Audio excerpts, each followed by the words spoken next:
అంతకన్నా పెద్ద పెద్దవే చేస్తున్నాడు కదా ఆయన పరమాత్మ. ఆయనకి అది ఏమైనా పెద్దదా?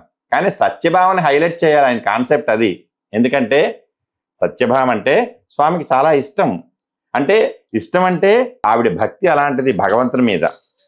ఆవిడ భక్తికి తగ్గట్టుగా ఆవిడ్ని ఏదో సందర్భంలో ఎవరో ఒకరిని మనం చూడండి, మనం హైలైట్ చేసినట్టుగా ఆయన సత్యభామాదేవిని హైలైట్ చేశారు. సో ఆ రోజు కృష్ణ పరమాత్మకి సత్యభామకి కూడా మనం విశేషమైనటువంటి అర్చనలు చేసుకుంటాం. సత్యభామ అంటే లక్ష్మీ స్వరూపంగా మనం చూసుకొని చక్కగా లక్ష్మీ పూజలు చేసుకుంటాం, దీపాలు పెట్టుకుంటాం. అంటే దీపాలు ఎందుకు పెట్టుకుంటాం? అమావాస్య కాబట్టి కాదు. అమావాస్య ఒక ప్రాధాన్యత అయితే, ఒక దుర్మార్గుడైనటువంటి రాక్షసుడు ఈ అనేక రకాల సత్వగుణం సాధు జంతువుల్ని, సాధు పురుషుల్ని, ఋషులని, మునులని, యోగులని ఎంతో మందిని హింసించిన సందర్భంలో సత్యభామ కృష్ణుడు కలిసి